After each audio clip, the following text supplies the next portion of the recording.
So I want like not like a full-blown ceilinged pyramid like that one is, but I'd like it to be like big, wide, but like open to the sky. So maybe like only as high as this block, right? Up to here or here. And I'd like dirt inside and maybe some like vines. Do we have any vines? We probably don't have any vines. That's vines. Okay, so like not super helpful, but enough. But I mean, we could work on something there. Okay, that's cool. I like that idea. So how do I want my pyramid to be built? What I'm thinking I would do, let's start with sandstone. So let's put away stuff that we don't need anymore, and my dirt can go away for the time being too. And then what I'd like is some sandstone, because I want the pyramid to look like it was originally a sandstone pyramid structure, but then the magic of Botania has morphed it into like a more living green type of environment. So like we'll have some green-y stones around it and like some other stuff. I'll figure it out. I could chisel and bit some things, but I'm not sure I want to go that route with it. So we'll kind of figure it out as we go. So how about so I want this thing to be like relatively not super right next to my pyramid. So what if it's, how far away is this? 2, 3, 4, 5, 6, 7, 8, 9, 10. Like what if we made it 11 spaces? 3, 4, 5, 6, 7, 8, 9, 10, 11. Right? And this will be where I start my actual like second. Right? Now if I want you to be the same foundation, let's get our straight, right? So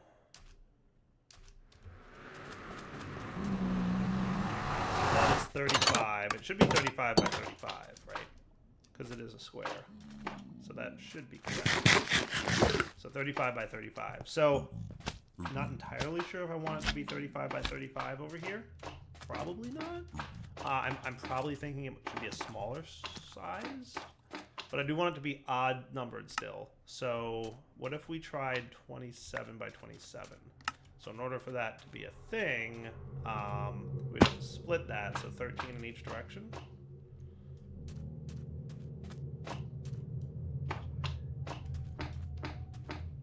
So it would be like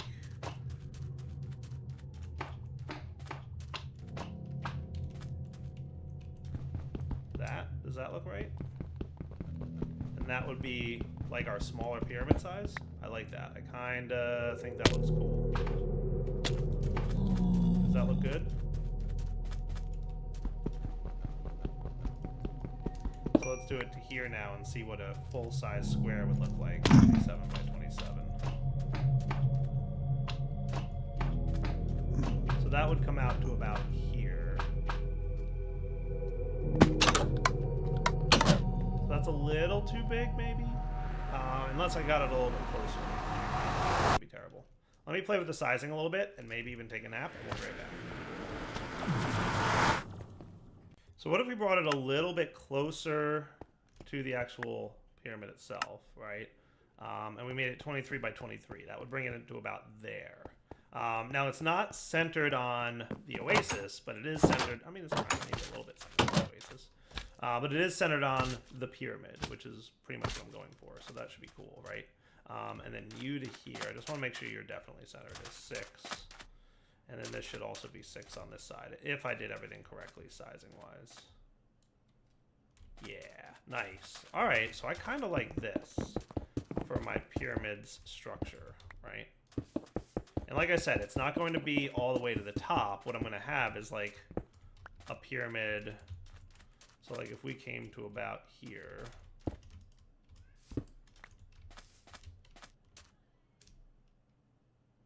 I don't know why I went all that far, because I derped, I guess.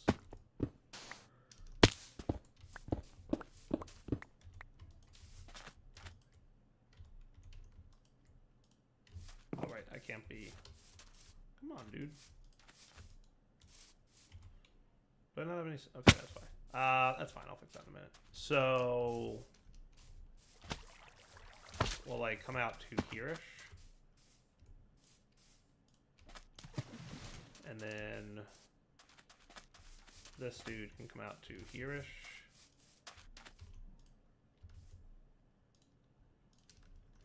Does that look like a decent-sized Botania room? I think it does. And I like the proximity to the base. I do. It's not too close, but it's not too far. Cool. I like it. All right, let me build the whole thing off camera real quick. Just want to verify that I actually built this properly. All right, that looks good to me. So we'll be back in just a moment. Let me tell you how awesome it is to build this pyramid with this wand. It is just perfect. I just run along here and I say build to me, and then I say this guy build to me, and boom, we are cruising right along. Like, it is really nice to build this pyramid with this wand. It is an amazing building tool. It really is. I'm very pleased that a tool like this exists. You know, like the Builder's Wand from Extra Utilities definitely has some nice features to it, but it wouldn't work in this situation because of the way that we're building the pyramid, right? Like Builder's Wand extends an existing wall. It won't be able to do the build to you like we are. So I think we'll kind of see how this works out. And I want to see what this looks like and how it feels inside once we get it up and running. And I might have to adjust it, but I won't really know until I've done it. So like, what if this was my Botania area, right? It feels good in terms of sizing. Not terrible. And I want it to be dirt inside. Specifically, I want it to be grass inside. And I want to give it that greenish look, like I said, with some vines and maybe something else to kind of help with it's a greenery type environment. We'll figure it out. All right, back to it. All right, now hopefully I've got. Oh, good, I do have some grass blocks. Just curious. A resident watering can. If I put that, do you help grass grow? You do help grass grow.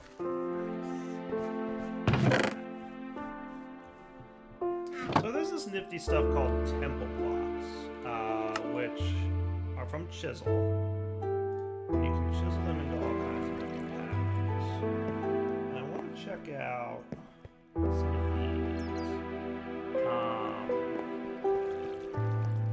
What if we got half of them as these and half of them as tiles? I just want to see what these look like. Kind of cool.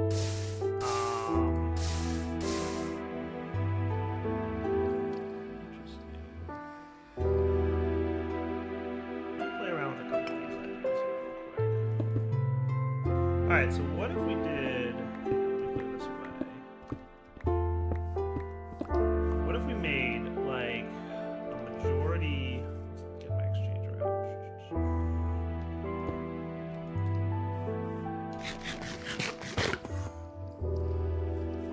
majority of this area, like these are 8 blocks, and then interspersed with them, kind of coming up from the bottom, could be the occasional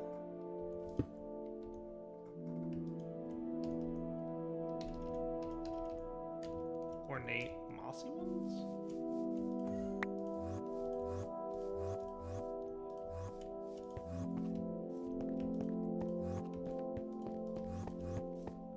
Right? Like, gonna give the impression that it's growing up from here. Like, would that look cool? I'm not sure I liked the ornate style, so I'm checking out Cobble. I kind of like that better. I hope you guys do too, because I think that's what I'm sticking with. All right, so what do you guys think of this? Is that kind of cool? Like, I think it looks neat, actually. I kind of like it. I think it looks good. I'd like some kind of transparency, though. Like, I'd like some see-throughness to it. So there is mana glass. We could totally use mana glass in here. It wouldn't be a bad idea to use some Botania blocks in our Botania temple, right? I feel like that might be smart. I was going to use some of these guys too, temple blocks. I think they would just look weird. Like, they look cool, but I think they would look weird with the cracked pattern that we have going on. So I'm going to nix that idea. Cool. I'm almost thinking about getting rid of this top layer. Back in a sec. Yeah, that just feels less enclosed to me. I like that. Now the other thing I might want to do is from Block Craftery. I'm curious what a framed slant would look like with this going on. Would that be kind of cool? Do we like this idea? And does it look neat? I think it does. Now could I get some of this occasionally and this? I can. Okay. Should I do that, guys? So it's like a really...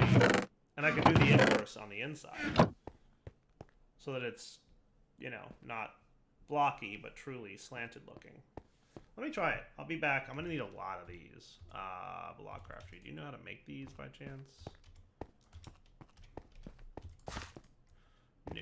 But you're going to have to learn probably at some point.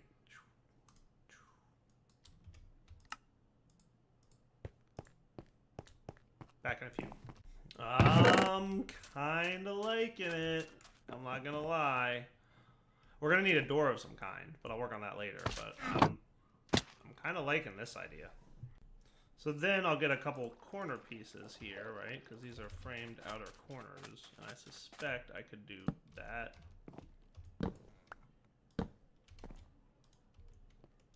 That, and that. Ooh, that looks good.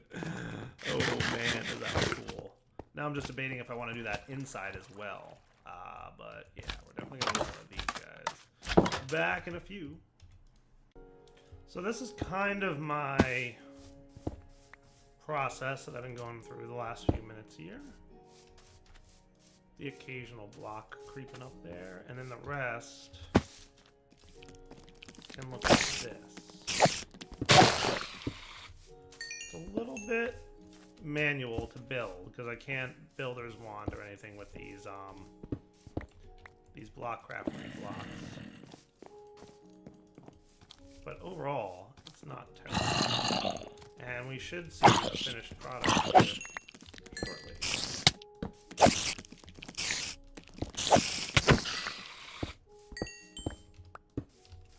The bounding boxes are a little bit tough sometimes too, but not terrible. Like really not terrible. Not terrible at all, I would say. Sometimes they're just a little bit tricky, as you can see.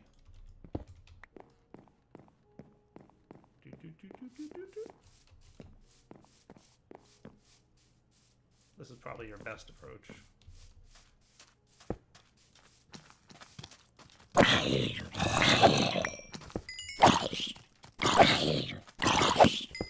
And boom. How's that look?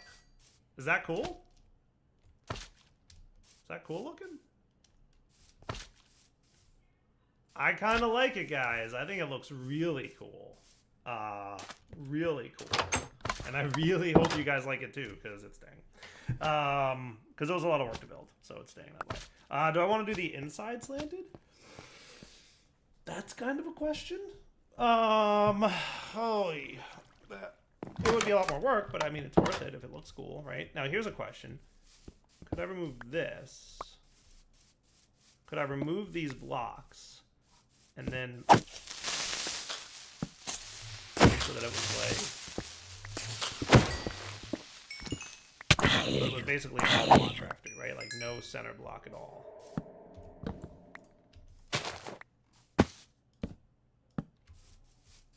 And would that look appropriate? How do I get you to slant that? So then we could have like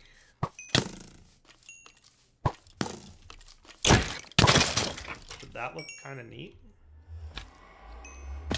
So it was full on slanted, and that would give me a little bit more room interior. I mean, it wouldn't actually give me more room, but it would give the appearance of having more room.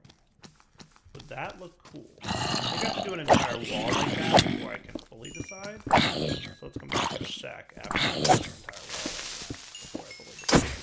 let's pretend for a moment that I'm going to fill in that sand with dirt. So, like, this is the stepped pyramid version, I guess, if you will. Ooh, that was close.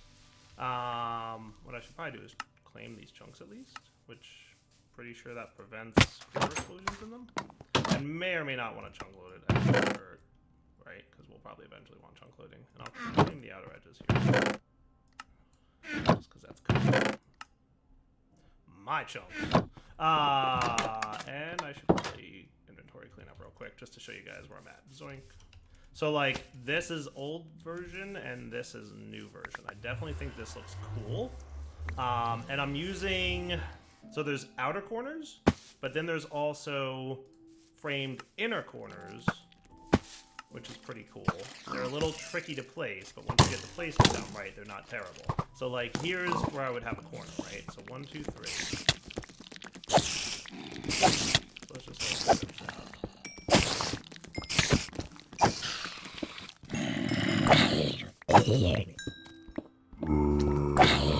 So what I've found is the best for the corner placement is to have a block above where you want to put the inner corner, and it kind of goes not.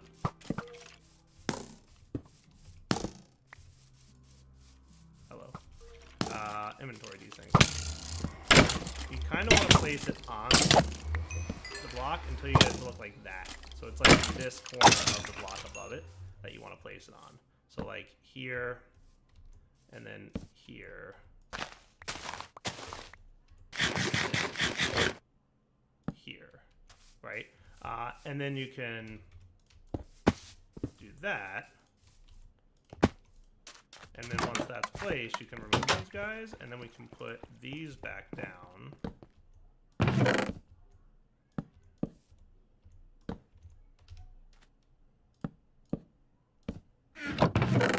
Okay, and then the same thing here.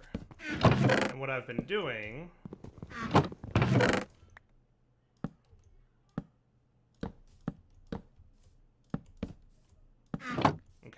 is matching the outside with the inside. So like if there was a green textured block on the outside, there's a green textured block on the inside as well.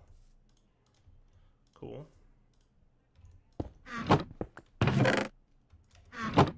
Doot, doot.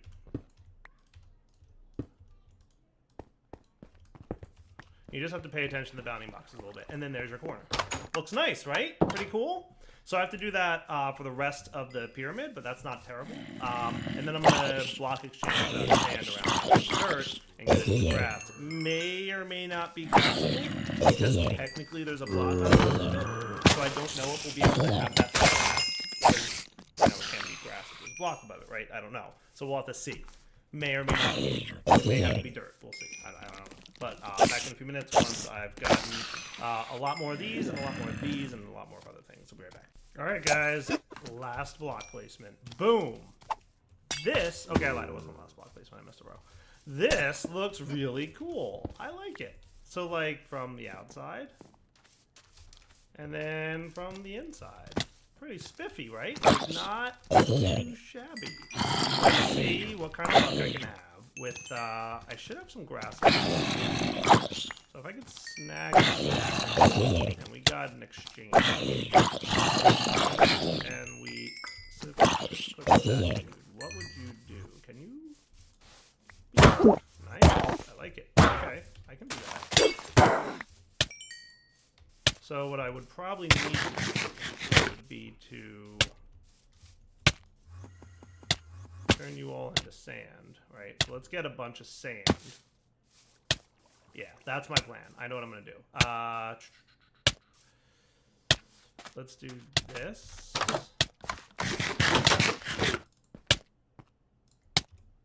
And we will exchange you grass blocks into sand. And I should probably put away things that I don't super need right now. Like all these things.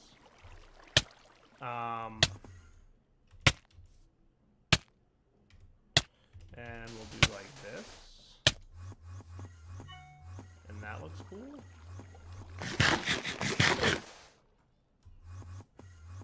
Now I won't be able to place anything on that back end block, but that's okay. So if I do this, and then I'm going to fill this in with this, and then we're going to do 3x3 mode.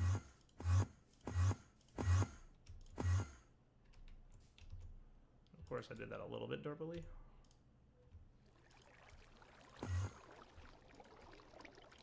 There we go. That's what I wanted to see.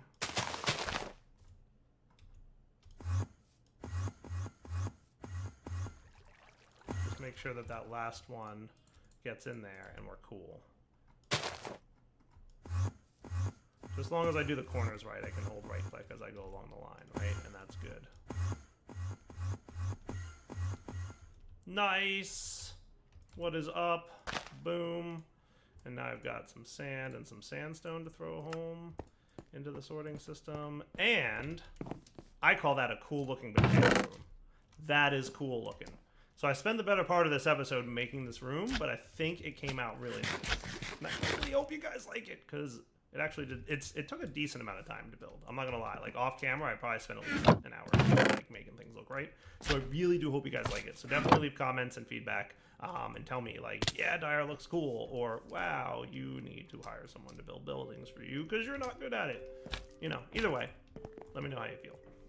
That, though, does feel like yield wrapping up point for the episode. So we'll actually fill it with Botania-type blocks next episode. But first, I want to go check in on this guy. How'd you do? Wow, 23 Erodium Crystal. Dude, that is cool. And I haven't even been accelerating one again. So we've got some good stuff here. There's actually like a healthy amount of resources that would be otherwise a nuisance to get.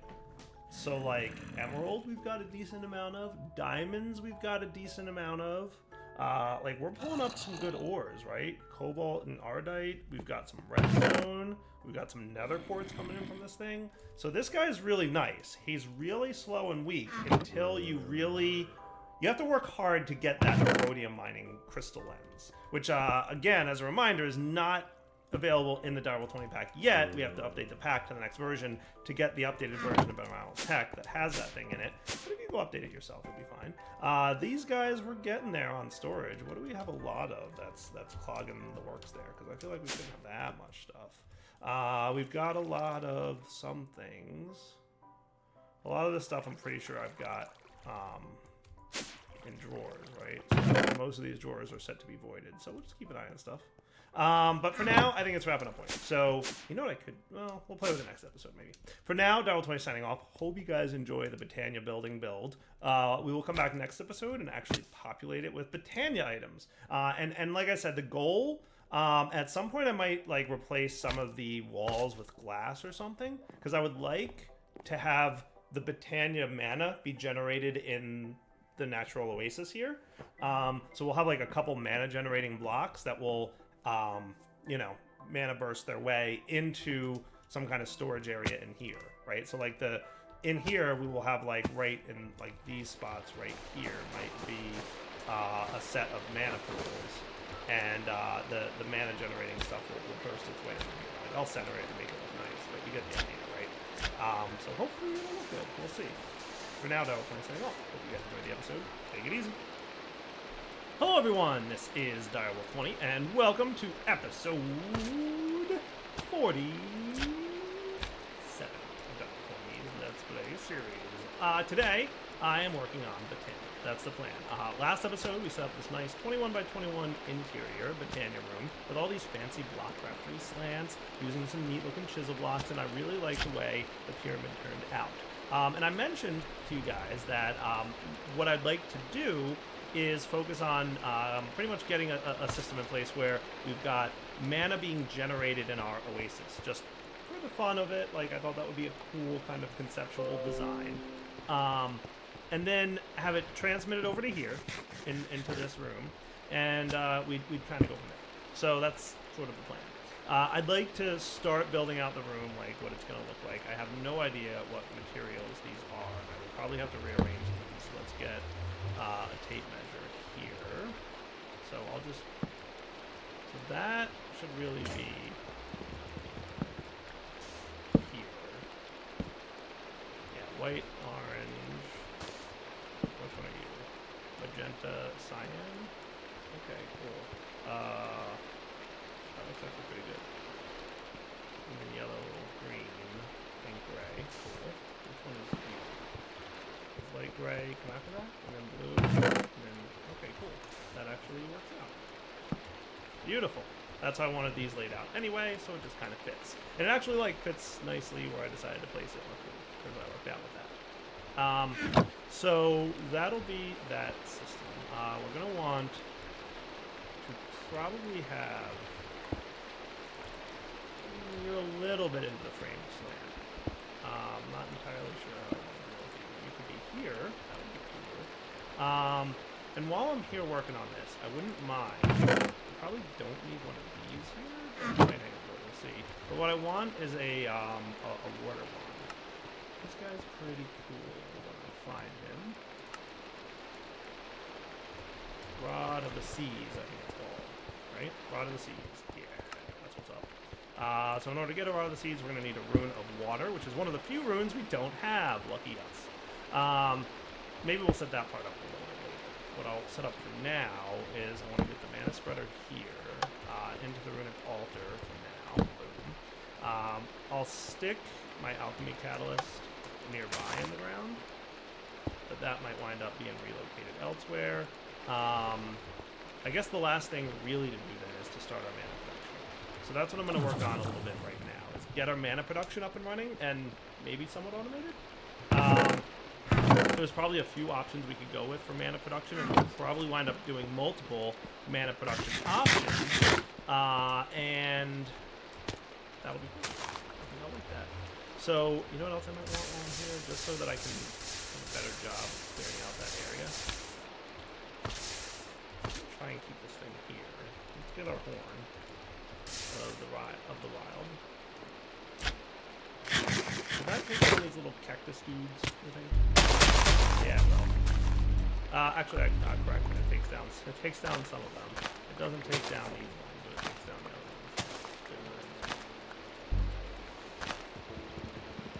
I should grab an axe or something. Really smart. That's on me, and I kind of don't feel like getting it right now, so.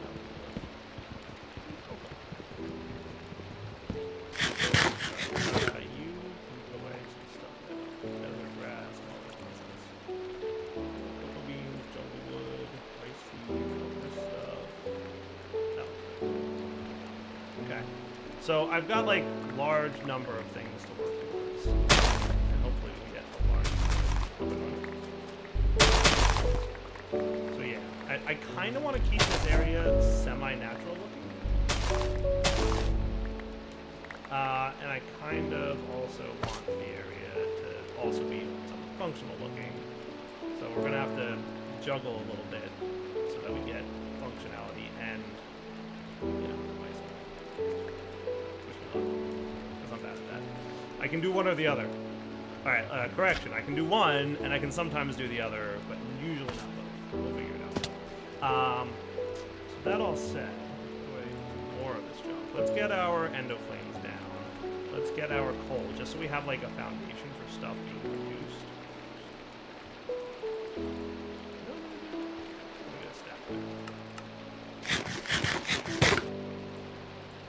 That should be good. So over here, so let's kind of plan how this is going to go. I'd like it to be, and what I want to also do, let's get, how many, let's get 4 then. And I'm going to try and get,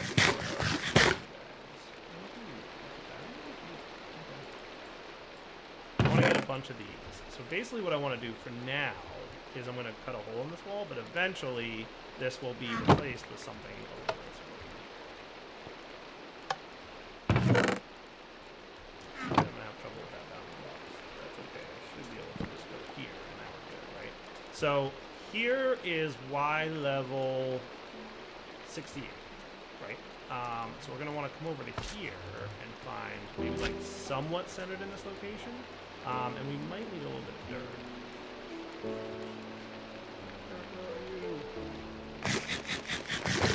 Did I take all the dirt out of here? I...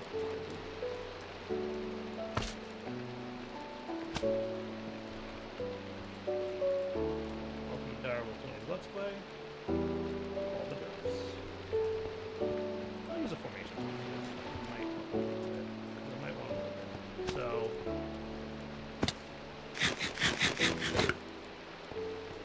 We're totally going to want to put right along this line. Y level 68. This is where I'm going to want to put this. Now, if we hold our wand to the forest here, this is important now. We'll note that there's a green sparkle far away from the thing. That little pulsing light is the indication of where a mana burst will start to lose energy as it travels. So basically, if I'm going to be sending mana from this general area, right?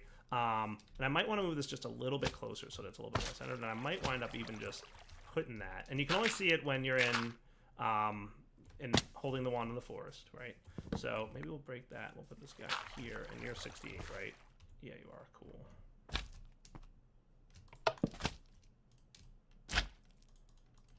Come on now. All right, this'll do. Right, if we have that there, then your little green sparkle is there. Cool. So basically, it'll shoot a mana burst out of that thing. And when it gets to this point, the mana burst will start to lose energy. So if your mana is traveling further than this point, you're going to be inefficient with your mana production. As a result, there's a couple things we can do. We can get an upgraded version of the mana spreader. So we can do, there's like a better mana spreader. The next tier is the Elven Mana Spreader, which requires access to something we don't have just yet. And then there's a Gaia Mana Spreader, which is even more difficult to get our hands on. Those will increase the range, but then there's also a lens. And there's a bunch of different types of lenses, and if you really want to know your details on lenses, there's a whole lot of different stuff. You can flip through your book here, and we can look at mana manipulation, and there should be mana lenses section. Okay, what we're looking for is the mana lens that increases the range, right? So velocity lens increases the speed. But not only does the beam start to lose mana a lot faster, it can also carry less. So velocity is the opposite of what we want, right? Potency makes it carry more mana per burst. However, it becomes slower and starts to lose mana. It does so a lot faster, so that's bad too. Resistance, efficiency. It will decrease the amount of time it takes for the mana burst to start losing its mana, but when that happens, it does so at a lot slower rate. So there's a couple of these guys. Resistance. That's what we want. Okay, so we're going to want a Rune of the Earth on a mana lens. That sounds doable. So let's get a lens. Mana lens will be like so. We don't have any mana in there. So what I'm going to do is pop in here real quick. Tablet to pool. Drop the tablet in for a sec. That's at least a little bit of mana. Cool. Mana lens. Rune of Earth. Okay, that's the resistance one. And by the way, you can hold control over any item to open up the tablet or the book that leads directly to that chapter, right? So as a reminder, resistance lens, increase the amount of time the mana burst can go without losing mana. Cool. So we'll craft that dude, right? And let's watch, or we'll note where the mana lens point is. So it's like right about here. That's where it is, right on top of that dude. So when we go stick this lens on it, boom, and now we check, note the little sparkle's gone. Sweet. If we pop over to here, awesome. If we check, oh, dude, it's like perfect. It's literally almost perfect. I'll take it. That works for me, right? So the mana burst will come in there. Sweet. That is awesome. And then what I'd like to do probably is have multiple systems around here responsible for generating mana, right? So what I could do is basically like, let's put, for now I'll start with something basic, but once we get a little bit more advanced, what I'll do is I'll stick this guy, we will bind him to this dude, and that should be cool, right? So now we'll see that that'll go into there, and that'll burst into the pool. Okay, and that should reach without any loss of mana. So you guys might need to be rebound.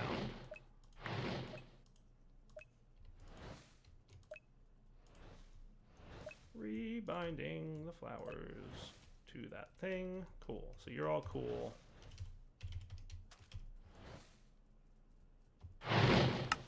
Nice. So you're all producing mana now, and we'll see the mana bursts coming across and hitting the pool and filling it up. Okay? So that's the basic idea. So here comes your mana burst. Boom. That looks good, right? I like it. What I'm going to even do is this guy is doing this so that he's empty. And then when we see the mana burst hit, we'll see that he gets a little bit of mana. That tells me it's working well. So I'm setting up like a little test system here. Check out this relatively super compact way of hopefully feeding stuff. If I do that, and then right on top of that I put one of these dudes. Is that the correct? Nope. Looking good. So check this out, right? If I put coal in there, it's going to drop. It's going to immediately hit the pressure plate, and then the redstone signal from the pressure plate is going to affect the Actually Addition's automatic precision dropper and prevent any more coal from going in there. And as soon as that piece of coal is picked up, boom, another one will drop. And then when that coal is picked up, boom, another one will drop. Super compact. The only problem is occasionally coal will drop and not get picked up.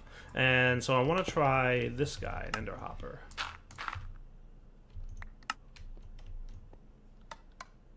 How quick is that Ender Hopper to pick up items? Good, that's not super fast, and that's exactly what I want. That's kind of cool. I like this. Do you know why I like this? Because this should be a super compact, and I mean super compact, no fail mana production system with coal. You ready? Let's go put it into production use. So I'm going to zip over to here. Boing. And I'm going to deploy this guy. Boing. Right here. This is going to be the location that this build goes. So I'm going to place this here. So that should be cool. That looks good to me. I'm going to place the Ender Hopper on top. Boing. Now watch what happens when I put blocks of coal in there. Right? One of them should eat that before the Ender Hopper manages to pick it up. Yes, you can hear it happening.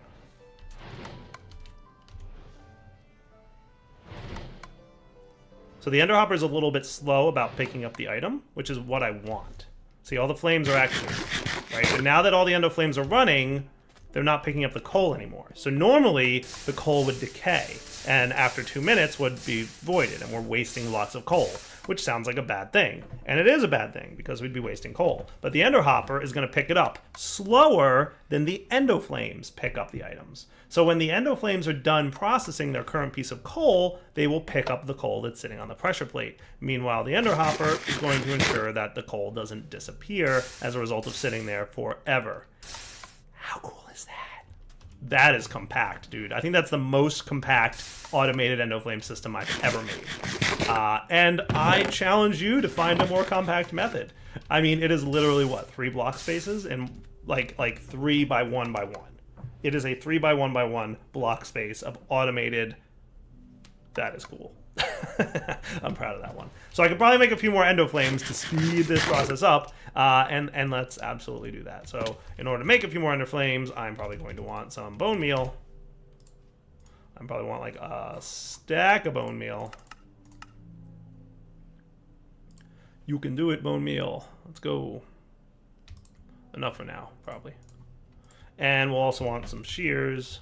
And we're going to want to look up what an Endoflame recipe is. I guess in the meantime, what I'd also like to do is get a Rod of the Seas. So in order to get that, we're going to need a Rune of Water. So we're going to need some bone meal, some sugarcane, and a fishing rod. So let's get some sugarcane and a fishing rod. Boom, boom, boom, boom. And then we're going to want some gunpowder and some iron. Okay. And what I'm going to do is drop you and you. And then we're going to drop you. Fishing rod, bone meal. No idea if I've got enough mana for this production or not, but we'll find out. We're going to want a piece of living rock, and we're also going to want a water bottle. And while you're cooking over there, and it sounds like you actually did a plenty good job, I can fill up my water bottle. So you're good? You're good. Boom. So Rod of the Seas is neat. I'm gonna get one of you. What's nice about it is I can...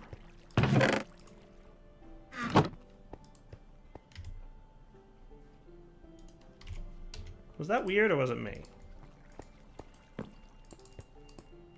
It totally looked weird, but I probably did something wrong. Oh, you know what? I probably didn't have enough living rock.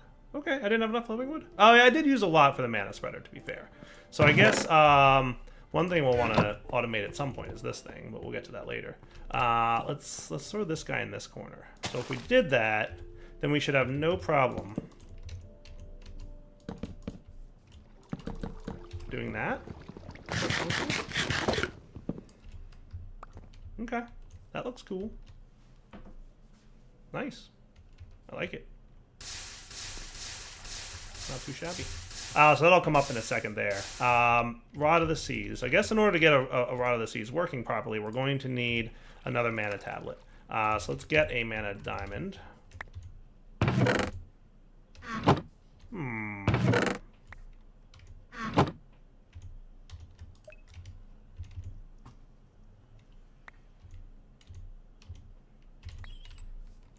There we go. And I'm going to let that fill up the tablet. And it doesn't really matter which one it is at this point. And you guys should be getting really close to done here. There you are. Nice. I'm going to want to automate this, if not this episode, soon.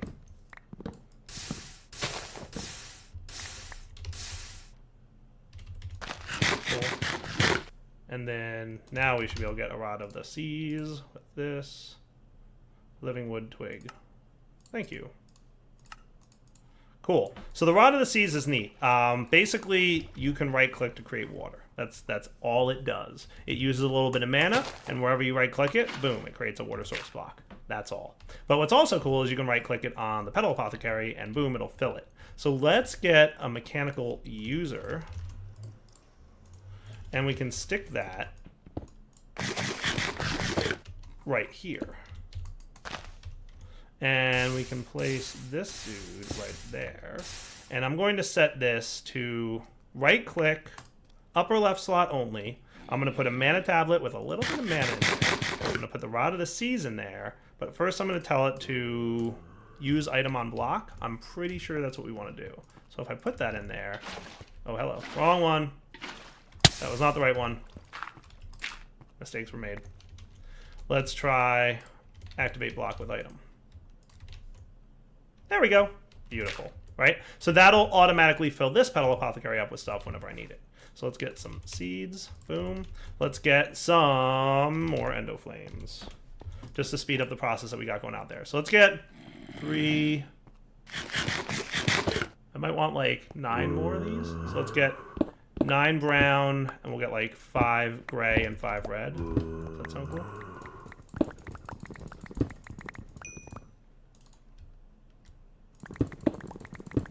$18, 9, and 9. And we'll get to a point where we can get more of these things faster. So if I did... Boom. Look at that. Nice, huh? And it auto-refilled with water. Perfect. So I can probably put my bone meal and shears away from here. But what I am going to want is an empty hand.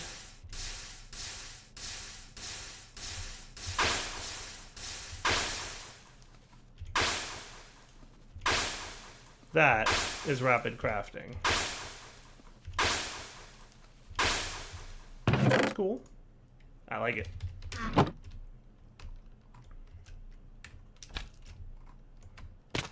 Okay, so now we'll get a little bit more dirt. Boom.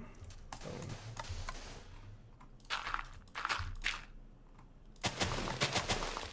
One thing we want to make sure is that we don't let sand or anything get in there.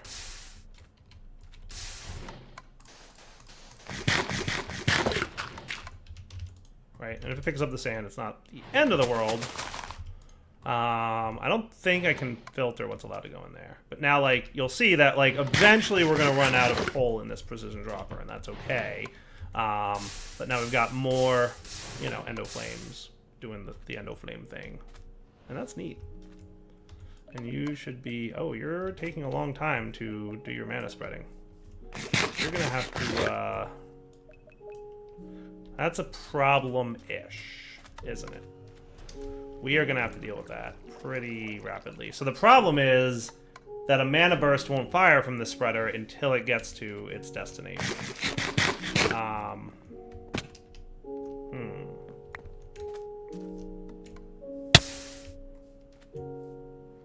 So what I could do is this, and then your mana situation is like here, right?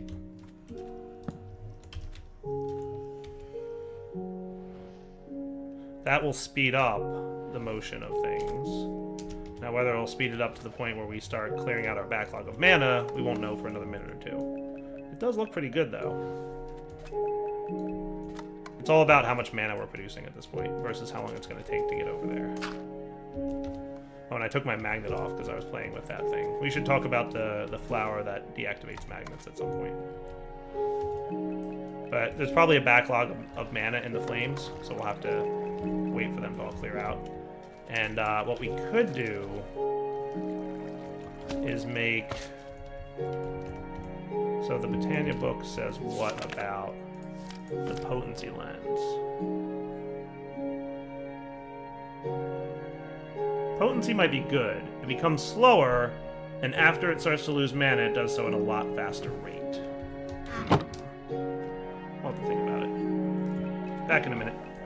So what I could try, I think is probably my best bet, would be the potency lens. There's also a velocity lens, but it makes the mana burst lose its you know, efficiency a lot faster. But the potency lens makes it lose it a little bit faster. So let's see, if I popped this dude on here, his mana burst should drain a lot larger of a chunk, and his energy loss point is a little bit closer, but not terribly. So I could just move you, coincide with that. Now this will wind up filling up faster than it can handle. Now what's your energy loss point? Are you... You're okay with your energy loss point. I'm not sure where it is, but it's, you know, not where the pool is. So all I need is a few more of you.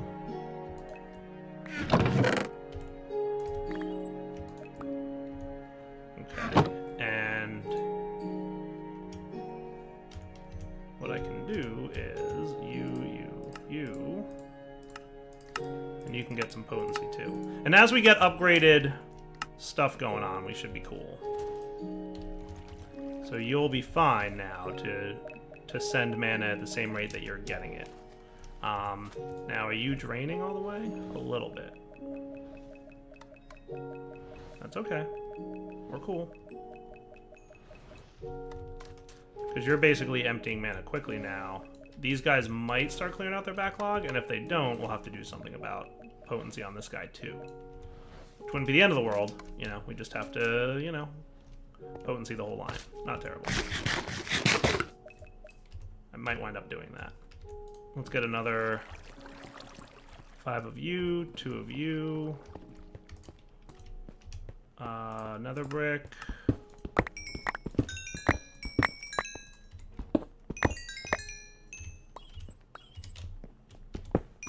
You. Cool.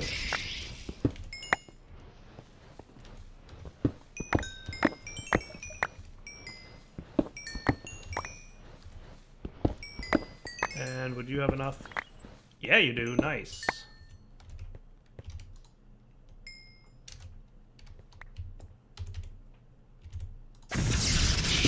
Yeah, my mana tablet is quite low, but that's okay. So let's see, did you potentially start clearing out your backlog of mana over here, or no? No, not even a little bit. Alright, so then it's time to make another potency lens. And hopefully this will be sufficient to transfer mana properly over a long distance. So I'm trying to make something look cool, but I'm having like a little technical issue as a result. But that's okay. We'll manage. So now you're sending larger bursts here, and that's cool. You're sending larger bursts this way. So Opponent Z-Lens makes it send more mana at a time, basically. Cool. And if this doesn't work, we're going to have to just have another mana spreader, is what we're going to have. Or, you know, there's another option or two we could go with, ultimately. So I do have another crazy idea that might work. It just might. It just might. Ah, perfect timing.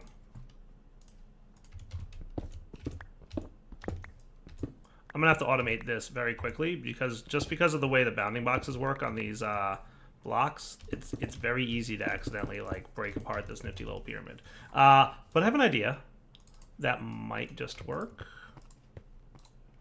So what if we went over here and instead of a mana spreader, right? Yay for inventory space. We stuck a mana pool. That would probably start quickly filling up. And we'll see if that, like, does well, right? There's this nifty device called a mana pump. And if you look in the book, there's a whole chapter dedicated to mana on rails. Basically what it does is the pump can transfer mana from a mana pool to a mana pool on a minecart. Huzzah. It's an extremely fast mana transfer rate. The side of the pump where the mana will go towards is the pink one, and mana is pulled from the blue. So basically we want to have a mana cart with a mana pump. So that's blue. So it pulls from the blue side, so I suspect it'll go that way. So if I put a rail here, and then we did like maybe another one here, and there, and then we had a cart with a mana pool in it, huzzah, we should be able to do this. And it'll, wow, you see how fast that went? Cool. So all the mana is immediately being infused into this. Now the other thing you can do with this nifty little system, is I believe a redstone comparator on something.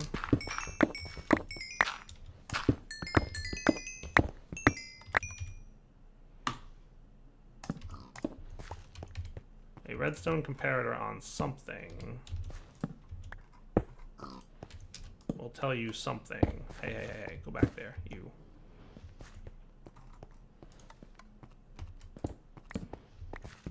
In theory, let's look at Britannia.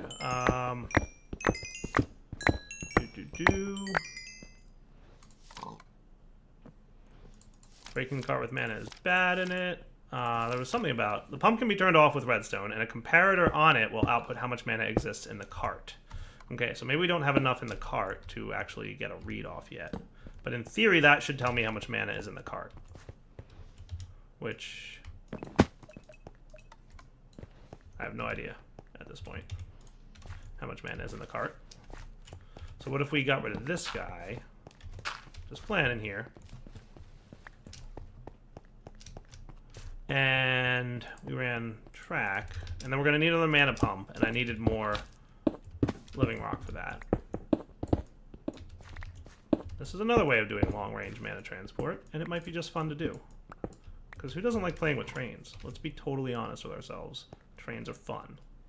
I'm going to put away all these lenses that we don't need right now, and we're going to get another pump. A mana pump. And the rest of this living rock can go away.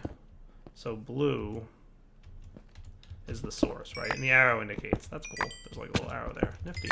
So you should be able to come in. And we'll see how well this works, right? If I need to have just one dude, that would be fine. We might want to have just one dude. But we could have, like, you know, another one a step or two away. Because I know, I forget how they... I'm going to be totally honest, I forget how minecarts work when you're not playing with Railcraft. And I don't think, and I might be wrong, that Railcraft is totally available yet for this version of Minecraft. If it is, we're going to have to get our hands on it, but... So what if I did this? I don't do a lot of rail stuff without Railcraft, I'll be honest. So we could do something like... I could probably put it more in the center of this thing.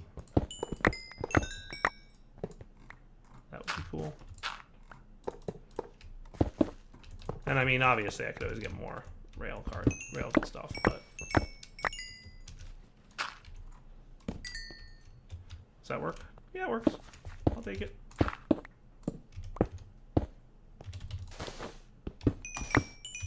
Cool. So are you even enough yet to measure? No, you're not. What I could do, I really want to just test this and see that it actually emits some kind of redstone signal. So you're pull to tablet. And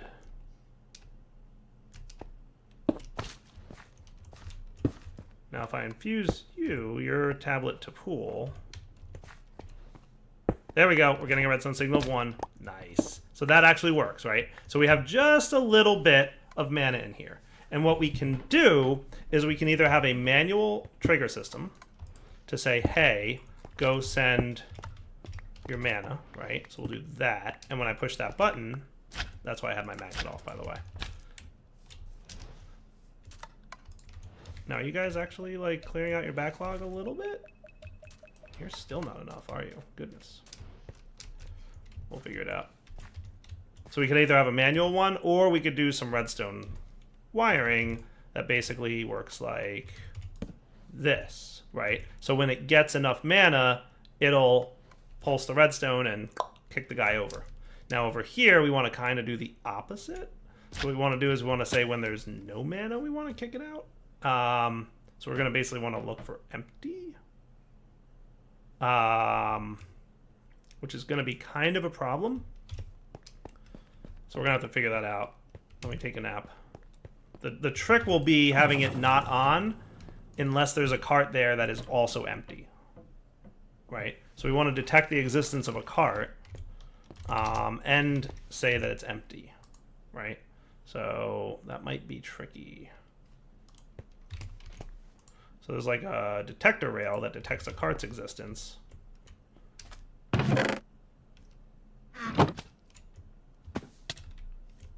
I didn't want too much complexity here. I wanted it to kind of be like nice and neat and clean, but we're just experimenting a little bit. So at some point you will get enough mana to say, yeah, I'm good to go, and it'll kick it over, right? Now the nice thing about this is what I could do is bind more things. So check this out. What I'll do is I'll get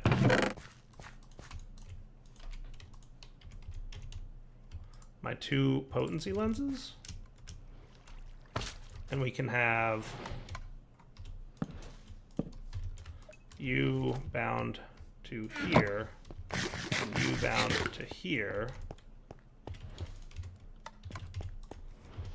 and we can have basically like a line of these dudes. So we'll do you to this one, you to this one, you to this one, and you to this one. 1, 2,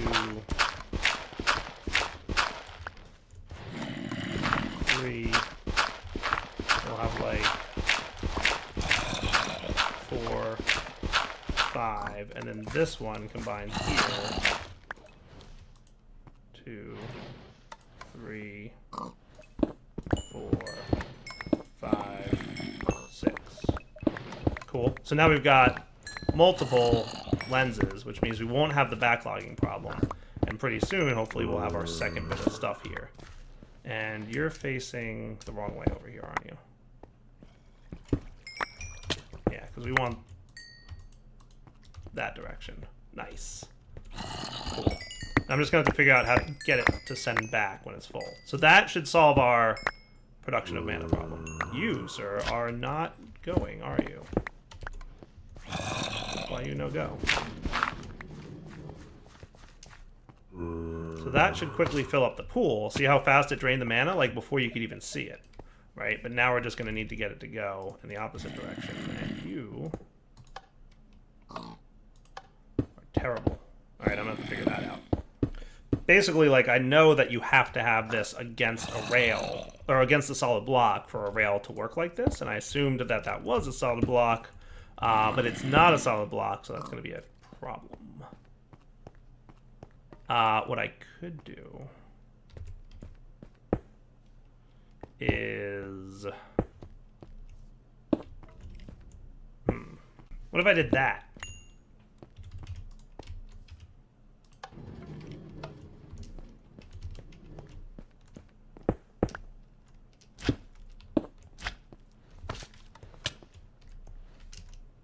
Now, did you get close enough to that thing or no? Oh, that's right. I have 2 there. That's why. All right. So let's button press you. Right. This episode's going over.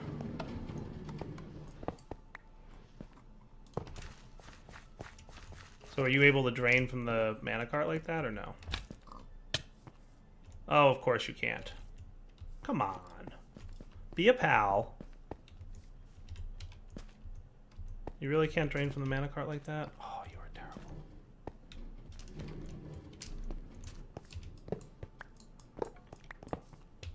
I'm gonna have to figure out a way to get this to work without Railcraft, and that's gonna be a hassle.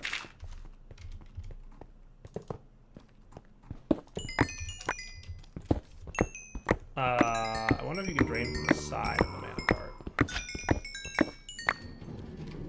So that should get it to drain, right?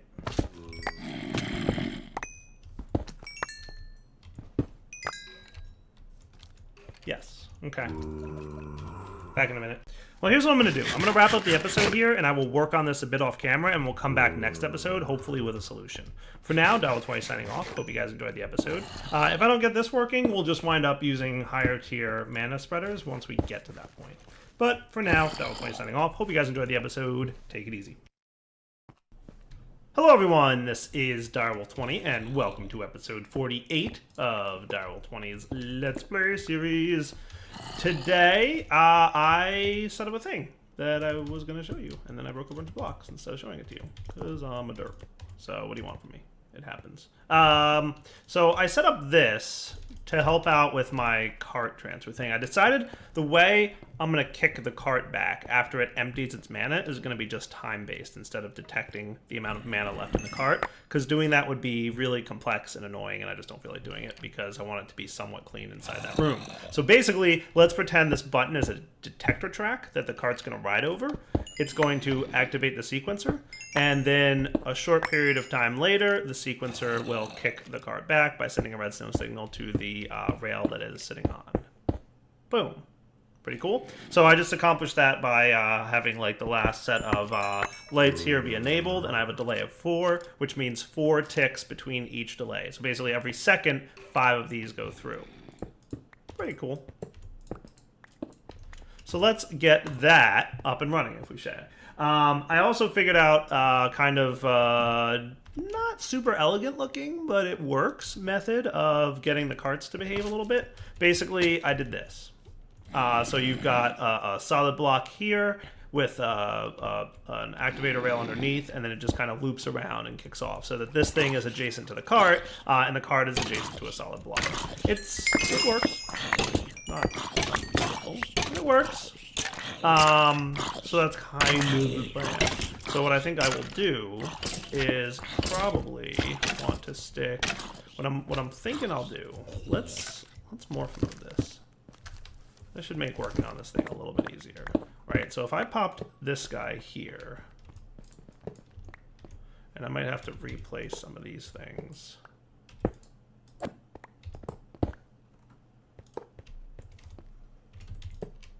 There we go, okay.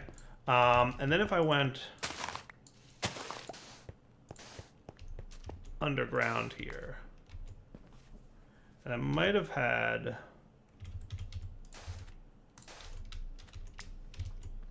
aha, I did have, okay, so let's put this here.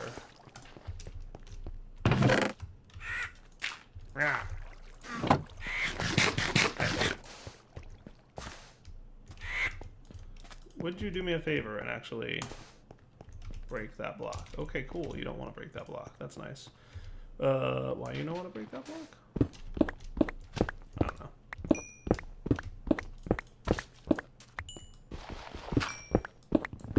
Random desyncs. Happens sometimes. So we'll put that there. We'll put this guy.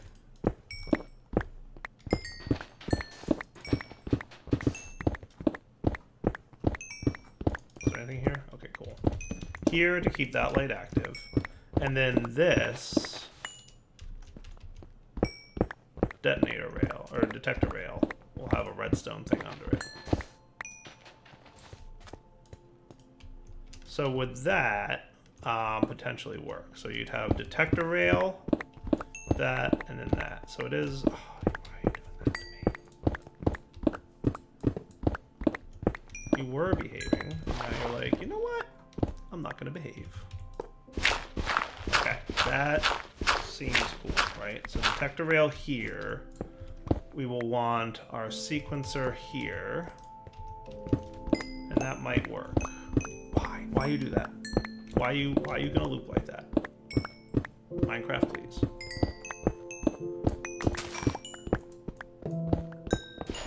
Alright, so let's try it the other way. I know, like, there's a directionality to this stuff. If I do that, that might work, but not a detector rail here. We want that. That might kind of behave. Okay, so let's test this with just a cart. So in theory, if I've done this correctly... Oh, you looped again. You are a monster. The stepping is working, so that's good. So this will actually activate the light in a second here, right? And send it back, in theory. Except for the fact that the cart thing is turning. Which is a bummer. And you might not actually activate the thing above you. So I'll have to do something with that. But, alright, why do you keep wanting to do that? That is not at all what I want you to do.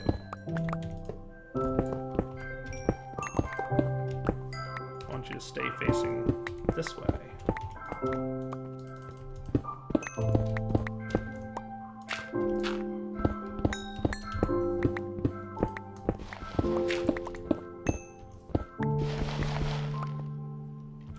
That's because the detector rail thing is right there, isn't it?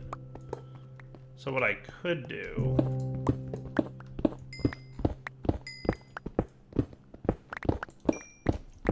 is maybe put the detector rail here.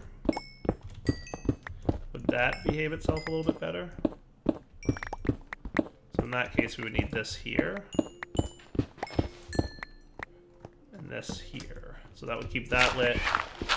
And that might work a little better. Let's see. Playing with vanilla minecart track physics, and it's not easy. Alright, cool. Except you didn't detector rail. Why don't you go kick off the thing?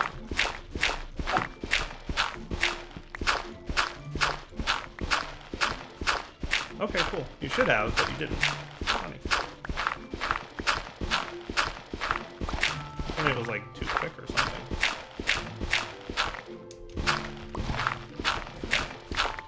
Try that again. Okay, yeah, no, that's cool. That should work. So the only thing now I gotta do is get that redstone signal coming out of the sequencer to actually activate the block there. So what I might be able to do is, so the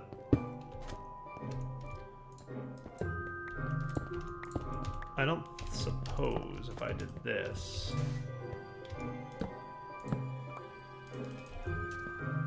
And this. And that. That would work. Oh, it turned again! Why would you turn again? I hate you. I hate you, Minecraft cart physics. Liar, why do you like modded Minecraft so much? Alright, let's try that again.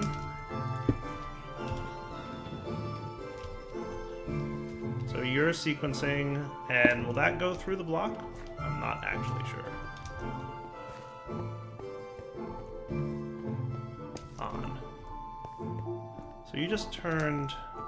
So you turned that because you're receiving a redstone signal. I see. That's when that turned. Annoying!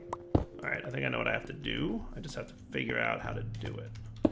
Basically, you're my detector right there. What if I put you here, sequencer?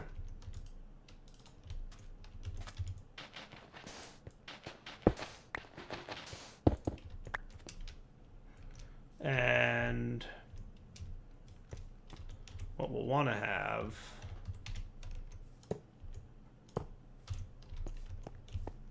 detecting that there, you'll sequence to this, and then I can run some redstone kind of stuff to like here-ish. Basically, I want you to hit that one like that. That should work. Yes? Theoretically? Potentially? Should we try it?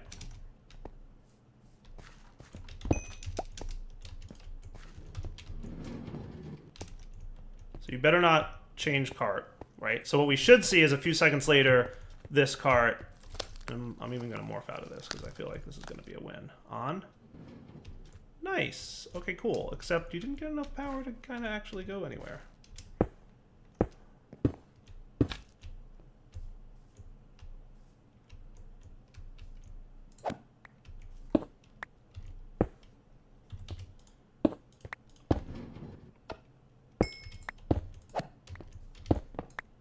Can these be curved? I don't have one. Rail, powered rail. No, you can't, can you? Wah, wah, wah. Back in a sec thinking. See, I knew this was working yesterday. Apparently, a minecart has different movement physics than a minecart with a mana pool. Because when I do this with a minecart, it gets stuck here. When I do it with a minecart with mana pool, it goes just fine. See? Perfect. How funny is that? The answer is very funny. All right, so this does work. It's just a matter of actually, I've rearranged it a little bit just to have the powered rails a little bit closer there. But this should be cool now. So if I push this onto the cart, he should go. He should trigger the sequencer. And then the sequencer should hit the redstone signal in a second. And then the car should come right back. Nice. So that'll work, right? I like that. So let's human form it. Let's put down the proper tracking. And let's cover up as much of this redstone as we can. It's a little bit less efficient than I would love it to be. But I need to leave this hole open here. Basically, because if I don't have the hole open there, then, you know, I can't cover this, right? If I cover this, then that disconnection happens, so that's a bummer. So this hole has to remain open. It's a little bit of a bummer, but yeah, we'll live. For now, it's cool. We might, once we get upgraded Botania stuff, maybe we'll go back to mana spreaders, like in a little bit fancier method. And then, of course, there's Sparks. Sparks might be able to cover this line. I'm not sure if Sparks will be able to reach this. But there's other options later down in Botania. For now, I'm just having fun with minecarts. So let's, like, actually properly test this. What I'm going to do is put this dude here with this guy. And what we should see happening, I'm going to start it off with the button press, right? I will hit the button. It'll kick across to there. It'll quickly fill up, and then it'll pulse and send it back. That pulse will hit there, and then it'll drain. See how it drained out into the mana pool? Cool. And then it'll head back for more mana. Cool. And it gets a little bit at a time because I'm not doing a long delay. If I wanted it to get more mana per trip, I could easily extend that redstone to make it last a little bit longer. It's going to get a little bit more mana. Now, the one thing is that it won't stop when it's full. So when this guy's full on mana, let's say, which it is now, actually, sweet, it won't stop the cart and leave it there until, you know, the thing's empty. So there might be a way to finagle that. I don't know, but we're good. So yeah, this guy, once he gets a little bit more mana, he would be kicked back. And then he would wind up just bouncing back and forth between the two pools endlessly, which kind of is less fun, but whatever. It works for now, and we'll tweak it a little bit later. But for now, like I said, I'm playing a little bit with carts. I rarely get to use those fun minecart things. But today, the next thing I want to work on is automating living wood and living rock. Does that sound cool? So to do that, I decided I wanted to get into integrated dynamics and tunnels. It's something that we haven't played with yet in the series. We played with it a little bit in Age of Engineering, and I liked it there. And now we have integrated tunnels, which is a new mod. So again, new mod, new thing. So to get into integrated dynamics, first we need a book to tell us how things work. But then the other most important part of this that we really, really need to get. You know what I'm going to do is I'm going to fill up my mana tablet, and I'm going to get more coal going here. Get another stack of this going. Let's take our magnet ring off for a sec. We need to find an integrated dynamics tree, which hopefully is around somewhere. So if I get you going. This thing works beautifully, by the way. Everything's working great. Everything's working really great. We've got this working really, really well. And I'm going to fill this up. It's about half a mana pool to fill this thing up. So you'll see this thing quickly fills up the tablet, and it'll fill it up about half a mana pool's worth. I'd like to have a decent amount of mana on hand, because I would really like to, as quickly as possible, open up the portal to Alfheim. But first things first, integrated dynamics. Complicated and complex mod, but really fun and really powerful as well. And I'm hoping I can use it to automate Living Wood and Living Rock. That's the plan. So there we go. Full mana tablet. Nice. I love seeing those Astral Sorcery constellations in the sky. It's so cool. Let's take a nap and find a tree. So what I'm going to need is an axe to chop down trees with. Or I could always use my friend, the creeps. Me creeps. But let me put away some stuff that I don't need for the time being as I go on this adventure to hunt for things. I want to make sure that you're not actually rendering anything at the moment. That's cool for now. All right, so in integrated dynamics, the main thing that you make everything out of is this liquid mineral resin, which you can get in many different methods, but like the main one is squeezing mineral wood, and you get mineral wood from mineral saplings, and mineral saplings are found from World Gen, from the trees, right? You can also get it from the botanic miner, but typically you'll find it in the overworld. So let's go exploring the overworld a little bit. I want to make sure I have my slingshot on me, so we can go looking around. So I think at this point I just need to look for this tree.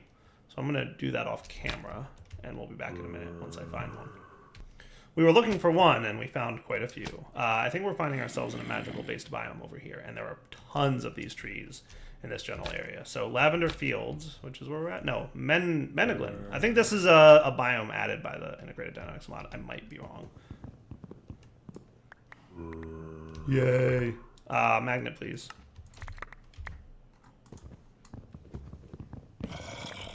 That's cool. Now, would you be so kind as to... No, you wouldn't be. Who needs to set up a farm when I can just do this for a few minutes? Nice. So, getting lots of mineral berries and mineral saplings and crystallized mineral chunks and mineral wood. All these things will come together towards making some good stuff for me. Alright, back to home we go. So now we know where a lot of those trees are. I could set up a farm for them, but there's so many trees over there that we probably don't need to. So in Integrated Dynamics, it gives you a method for getting this stuff. It's a little bit manual, but we can automate it with other machines. So mineral, you can squeeze it from the forestry squeezer. You can get it from, a resin funnel. That's cool. I didn't know you could do that. You could augment the sawmill with a resin funnel, and it would get you mineral resin. And you get 100 millibuckets per wood. Interesting. That's not going to work for us. That's not going to work for us. And mineral wood, you get 1,000 millibuckets from doing it in the squeezer. So, yeah, that's going to be way better. And then the industrial squeezer gets you 1,000 millibuckets as well. So this guy's actually, like, really inefficient for resin. Alright, so let's do the squeezer method. So we're going to need a squeezer. So we're going to want... Looked like a block of iron was involved in that recipe. And we're also going to want a drying basin. And while we're at it, let's get ourselves a hopper and a chest. And we'll see how well we can get this thing up and running. And if we can automate it, so be it. So squeezer, drying basin, hopper, and chest. Let's put this in our basement for now. Even though this is something we're going to have to manually do all the time. So maybe I should put it upstairs. Wow, you guys are filling up like nobody's business. Wow, you've got a lot of items. Holy cow, that was a lot of stuff. Let's get ourselves another 16K drive or two. Just happened to notice that was getting full. So we'll set this up in a less efficient manner than we would like to see. So basically, I'm going to want the chest here. We'll put the hopper here. We'll put the drying basin here. I don't love that. I'm not going to do it with a hopper. I'm going to do it. Did I not get the drying basin when I broke that? Okie dokie then. That was weird. I'll put that stuff away for the time being. I'm going to instead do impulse item duct with a rather rapid servo. I might want to teach you how to make signalum and resonant servos. Really? We're out of these two? My goodness. I have to get a little bit more organized. But for now, we'll go with reinforce should be fine. I just wanted to have them on hand.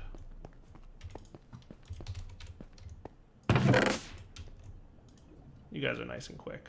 Nice.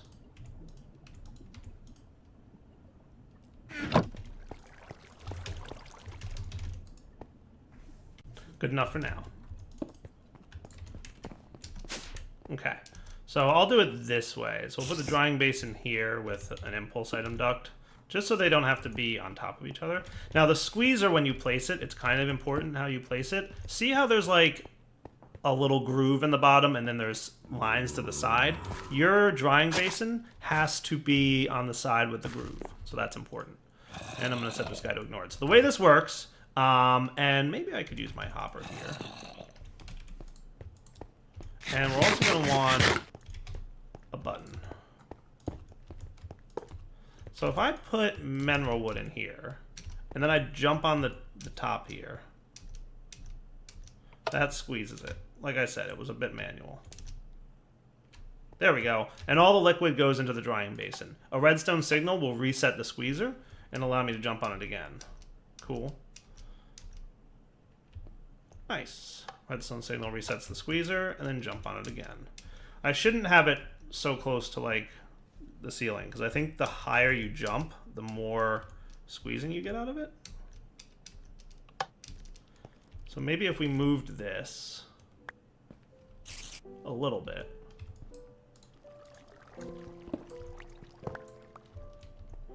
Such that the squeezer were here and the hopper were here.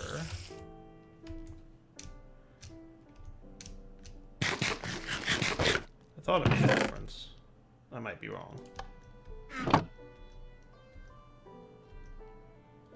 So like I said, we can automate this with the industrial squeezer, or how much did we get from the squeezer? How much did this get us? 1,000 per mineral wood. So if we really wanted to automate this in a better way, we could totally do it with this squeezer. I might want to do. And then you're used fluid transposer, what's it look like, or a tank. Casting can cast it into a block of crystallized mineral, or the... So this is automatable easily. It's just this jumping part that's rough. All right, back in a sec when I have a few more of these. Hey, there's my drying basin that I thought I lost. It went into the hopper. You guys probably saw that, and then you're going to yell at me for dire derping. All right, so luckily I made more crafters, because we're going to want to teach it how to make a few things from this mod. So one of the things we're going to want you to know how to make from integrated dynamics is we're definitely going to want you to know how to make logic cables. I'm going to want you to know how to make crystallized mineral. That sounds cool. I'd like you to know how to make a variable store. This is an important thing to know. And I'll talk to you about what all these blocks do in a bit. You should know how to make an energy battery, because we do have the config enabled where you need energy for this mod to work. You can either power it with the built-in generator or just give it RF. I want you to know how to make probably a few other things. I want you to know how to make variable cards. And maybe you should know how to make input and output variables. And do you know how to make pistons already? Yes, but do you know how to make sticky pistons? No. What's our best slime stuff? We've got some green and we've got a lot of purple.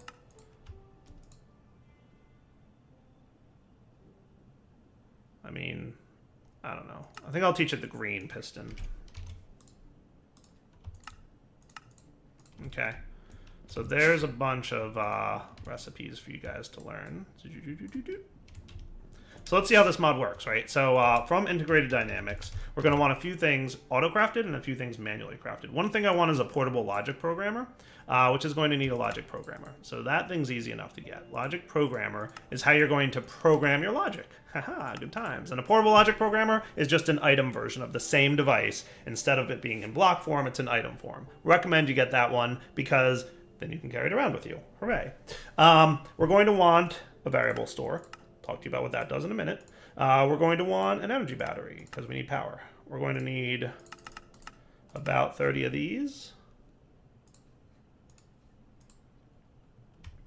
And then what should we get? I think for now we're going to we're not going to be doing any reading of information with this build, but we might be doing it later. What we are going to be doing is using integrated tunnels, which is kind of an add-on to Integrated Dynamics. And what we're going to make here is an item that can interact with the world. So we have item interface, world item importer, picks up items from the world. Okay, so that's items on the ground. Fluid world block importer picks up blocks from the world. That's what we want. World block importer and world block exporter. Cool. So I think we're going to want this. You need a logic director? I'm not familiar with that. Crystallized chorus chunk?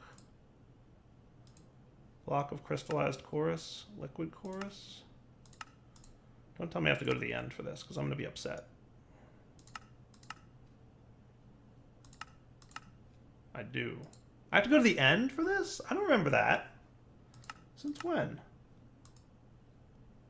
I can get it from a Void Botanic Miner, but that doesn't sound like fun. And it's super rare. And there's no preferred for it. So that's cool. Well, there is a preferred, but like, there's no actual preferred. So super rare from the Void Botanic. Ugh. I was all excited to use this mod, and now I can't, I don't think. World block exporter. Picks up blocks from the world. Yeah, totally need a logic director. Interesting. We'll be back in a minute once I figure out what I'm going to do here. Are we going to the end, or I'm not sure yet?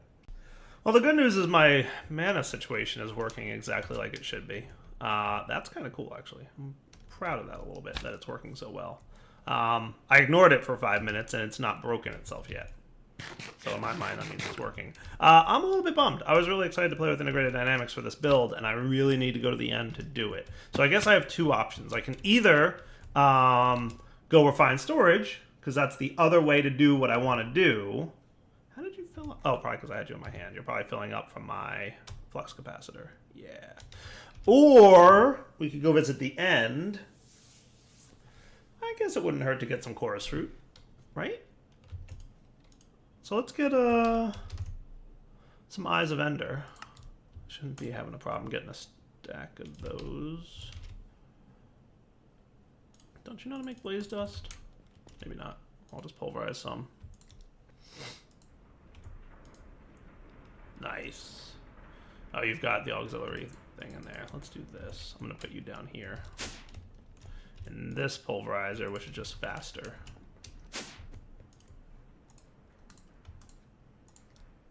Oh, hello. Okay, cool. Let's go find ourselves an end portal. So I think what I'm going to do is maybe make a matter receiver to go at the end portal. So that once I find the end portal, I can get back there easily enough. So with that, I'm going to need a wireless doohickey. So for now, I'm going to put away my Integrated Dynamics stuff that I just made, right?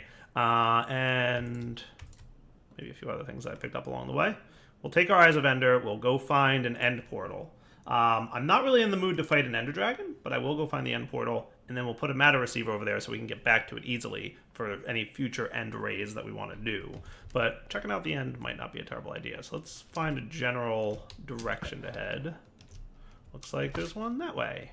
All right, we'll be back in a minute. All right, we're getting close because I just overshot the thing, so I have to feel like it's pretty close here. Oh, hello.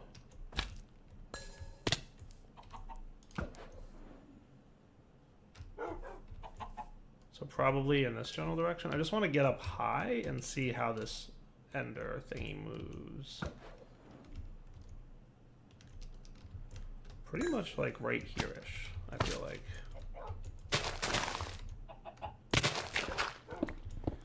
Remember, never dig straight down unless maybe you have a teleporter in your offhand, ready to go. Straight down we go. Let's find the ender portal. Hey, I see a thing that looks like it might be related to the end portal. Hello. Found ourselves one of these things. Cool. Aren't there like dungeon loot chests and stuff in these things usually? That would be cool. Ooh. Spawners and everything. Sweet. Looks like there's like a railway underground thingy. That's kind of nifty actually. Sweet.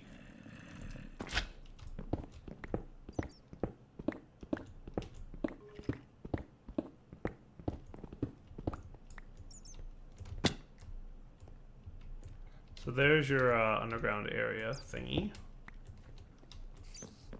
Cool. I'm gonna explore this place for a few minutes and hopefully find myself an end portal. Well, I found a new constellation, so that's cool. Ooh, another constellation, and an iridium shard, and an engineer's blueprint. Don't mind if I do.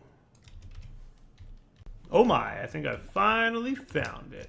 Nice. That's what's up. I'm going to take the silverfish monster spawner shards, because I might use them later. Cool.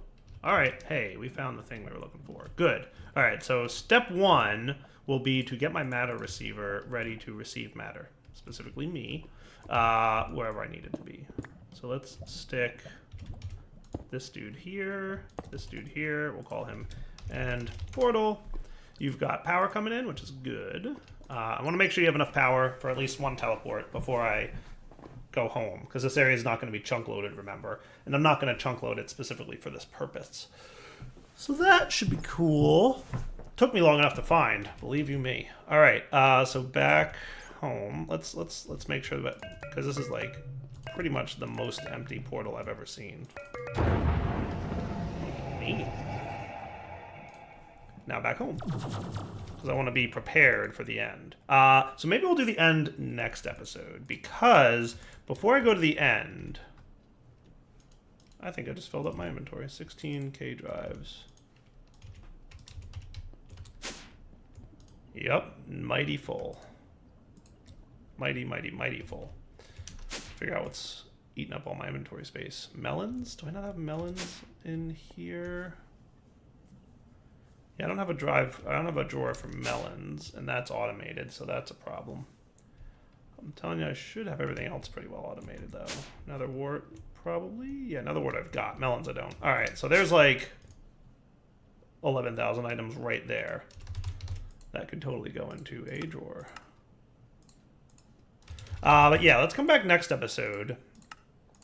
And what we'll do is... I'll export melons here real quick in a sec. And you know what else I'm going to want is my key. I think before I... So here's the deal, right? In order to get to where I want to go, we're going to have a little problem, sort of. And that problem is that we are not going to have... Let's see, cables, exporters, so I can do my melons. I'm not going to be able to get around the end without killing the Ender Dragon. And I'm not sure that I'm ready to kill the Ender Dragon yet, if I'm being totally honest. So what I think I'll do is create something that you guys have been begging me to create forever, which is an angel ring, so I can fly a little bit more reliably than with the Ring of the Flying Squid. And then we can fly to one of the end islands that has chorus fruit on it. Then we can get our chorus fruit and do our automation for Botania. Does that sound cool? All right, for now, Darwell20 signing off. Hope you guys enjoyed the episode. We'll come back next time. We will get chorus fruit. We will take a look at integrated tunnels, and we'll automate some Botania Living Wood and Living Rock. That should be the plan for next episode. For now, the plan is to take it easy. Hello everyone, this is Direwolf20, and welcome to episode 49 of Direwolf20's Let's Play series. Today, I want to visit the end. I want to get an angel ring, and I also want to show you a little thing I worked on between episodes. It took me a little bit to get it working properly, but I added a little bit of redstone logic here. It's probably not the cleanest thing in the world, but basically what this does is it makes it so that the cart doesn't go back to that area until it's out of mana. So you can see because there's mana in the cart, it hasn't completely transferred it to this mana pool. It's going to stay here, and it's never going to leave until it's out of mana. And how do we know it's out of mana? Because this comparator is emitting a redstone signal that's triggering this logic gate. This logic gate is programmed, and as you can see, there's an orange and 3 blue points, right? So I've got it set up so that if the redstone signal on the A side, which is this one, is on, and the redstone signal on B and C is off, it'll emit a redstone signal. Well, right now, there's a redstone signal on the C side. So because that C side signal is on, it's never going to go ahead and emit a redstone signal. So even though it's getting a pulse from A, it's not emitting it. When we remove that guy so that there's not a signal there anymore, now when he gets a pulse from A, he's going to go ahead and kick the cart back. Let's pretend the cart was out of mana. It would have removed this signal here. Cool. Nice. Now that there's a signal here, the cart's going to stay until the mana is completely drained, at which point it won't be allowed to go anywhere anymore. Neat. So, pretty cool. The one other change that I made here, if I can get down there to show you guys, is that I changed this to loop mode 2, which means it always cycles, because before it would only pulse once when the cart went over. And if the cart had mana in it, it would never pulse again, and that would be a problem, right? So now what I've got it set up to do is loop all the time and restart on redstone pulse, meaning when the cart hits the detector track, it restarts this cycle so that, you know, wherever the cycle is, it'll start over from scratch. So that's pretty neat. So a real quick little change that I made there so that the cart wouldn't bounce back and forth if that mana pool was full. Now, let's get ready to set up a matter transmitter and a dialer so we can get over to our end location and start flying around. So the first thing I'm doing is popping into the Nether. Hello Nether, long time no see. Good to see you again. The reason, obviously, to come here is I want to make an angel ring. And the best way to make an angel ring, which is the only way to make an angel ring, is to get a lasso and a cursed lasso. One with a bat in it, and the cursed lasso has to have a ghast in it. So the first thing I want to do is capture a wither skeleton and a mob imprisonment tool, just so I have him for later. I might kill a couple wither skeletons around here, which... Oh boy, hold on. Hold on, nobody panic. Okay, we're cool, we're cool, we're cool. I forgot the angel or the ring of the squid. I hope the angel ring doesn't have that effect, where you have to remove it from your inventory and re-equip it in order whenever you change dimensions. I forgot about that. Ooh, I got wither skeletoning. Nice. I want a drop of evil. All I need is a drop of evil, and then I can, like, craft while I'm here, and then I can get a wither, too. But I just... Or not a wither, a ghast. I need a captured ghast. Having flight will definitely make this a little bit easier, but first I need a wither skeleton to spawn for me. Now, I totally did capture one so that I could spawn them endlessly. You're not a wither skeleton. You're not a wither skeleton at all. Wither skeletons, where are you? I'm going to hunt wither skeletons for a minute, and hopefully I will manage to get myself... Oh boy. Running out of flight ability. Running out of flight ability. Oh, you pooped me into lava, you monster. Alright, we're cool, we're cool, we're cool. Alright, we're living. Alright, this is why I need an angel ring. This would be bad if it happened in the end, because I wouldn't fall into lava, I'd fall into void. So that's why we're working on an angel ring right now. Dude.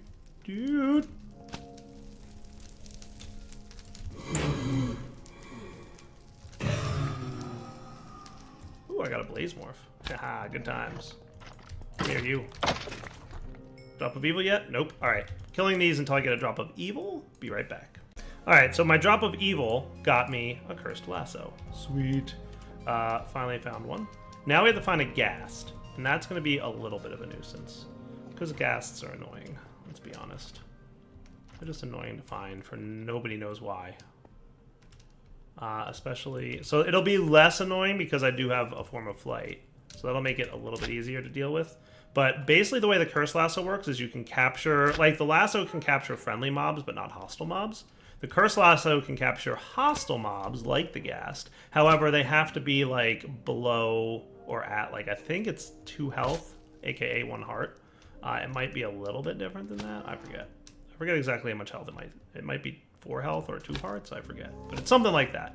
So next step is find ghast, and then make sure my angel ring is fully charged so I can go fly at the thing and, you know, capture it. Alright, back in a minute when I find a ghast now, because they are never anywhere when you need them. Perfect. He's actually trapped somewhere. So what I'm going to do is hit him with this, and you'll see, you can see his health bar there. Lucky that he was trapped in like a... So if I try and right click him, it should tell me I can't. Oh, I did. I got him. Cool. So he was at low enough health that I was able to capture him. Cool. So we've got a ghast. 2.5 health. Looking good. Teleporting home. Now we just need a golden lasso with a bat in it, which can sometimes be even harder than the ghast thing. Lasso with the bat. So, you know what I might find some is out back here. I'll look around here, and if I find some cool, and if not, we'll, alright, angel ring on off. Looking around for bat. Back in a few moments. Hey, look, there's one. Hold on, never mind, not back in a few moments. Come here, you. Bat, where are you? Where'd you go? Come back here. There you are.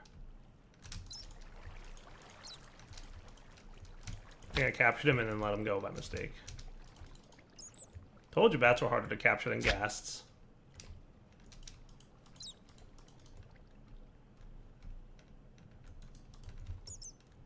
Because, like, your instinct is to spam click, and if you spam click, it doesn't work out so well, because, like I just demonstrated, you let them go, and then you have to capture them again. So, got him. Nice. That's what's up. All right, cool. So now I should be able to do chicken wing ring? That's not what I want. Angel ring. Yes. You... and you make you. Oh, it's glorious. I have flight. No more bouncing around. I love it.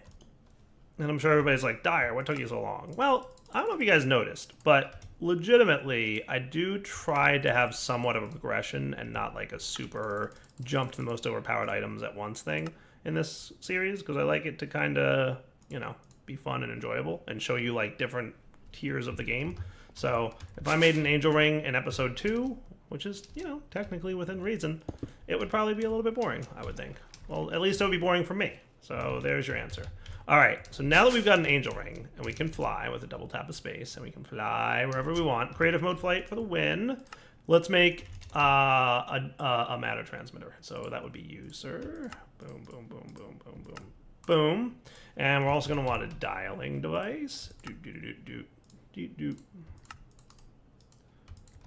and let's set up where you're gonna be. So what if I had this and this with this guy? Just don't have to run any cabling, because you don't need all that much power. Home base transmitter. Okay, the dialing device also needs power, and we can dial home base to end portal. And then that's like kind of a perfectly sized transmitter device thing. Looks kind of neat, right?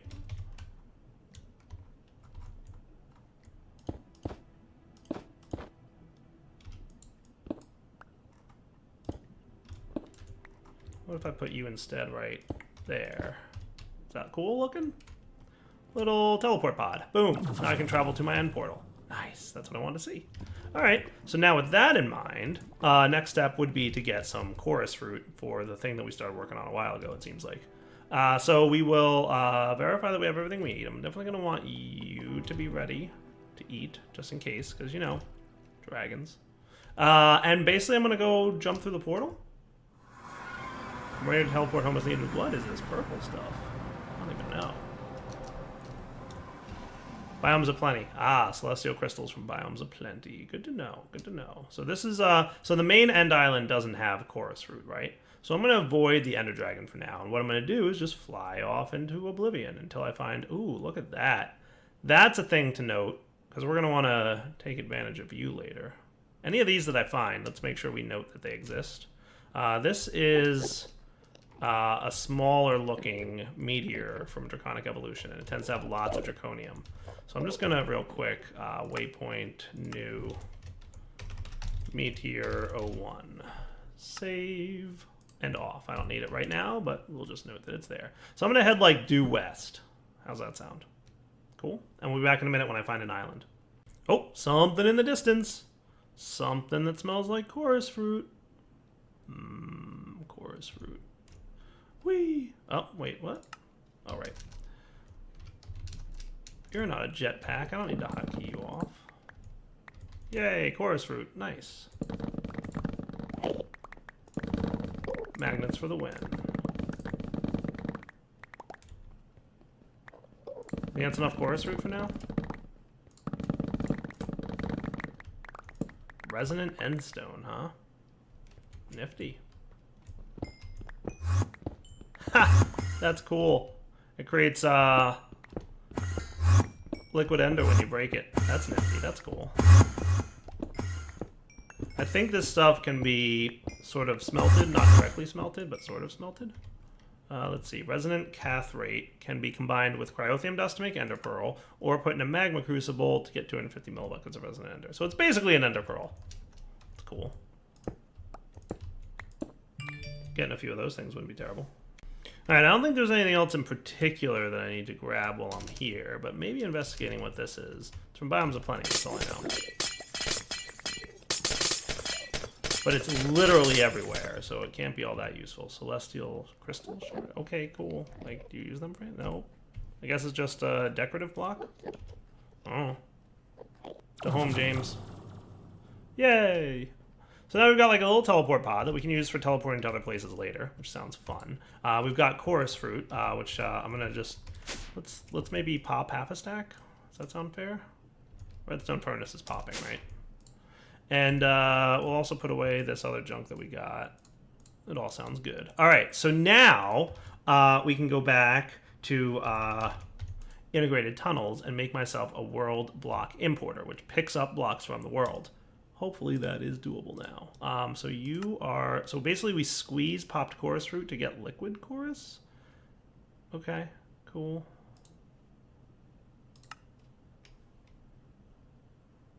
Okay, cool.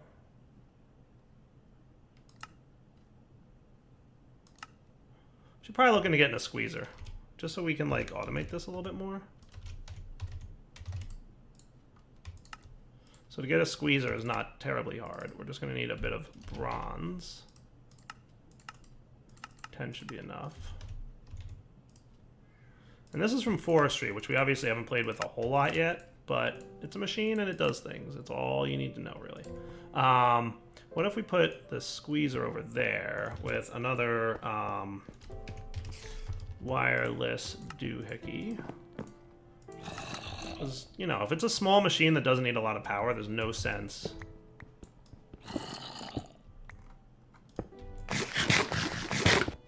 Bing. Cool. So you've got power now. And in theory, I should be able to grab my popped chorus fruit. Throw that in there, and you'll squeeze. Neat. Now we can speed this machine up a little bit. But not just yet. So then the liquid chorus needs to be transferred into there. So let's use hardened, I guess. Flux ducts. And a tier 1 servo should be fine. Because this stuff is like a very small amount that happens, right? So that'll happen. And then if we want to, we can also throw our wood in there, and we'll get a bunch of the stuff. So that's kind of automating that process a little bit. Nice. And then that'll cool, and then the item will extract once he's finished cooling, I presume.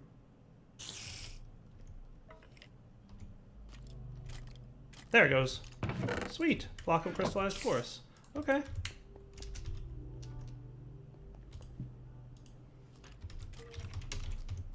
And then for you, we just need to do this to make one of those. And then I should be able to get... Neat. So item importer is that. Item interface. So I'm basically going to want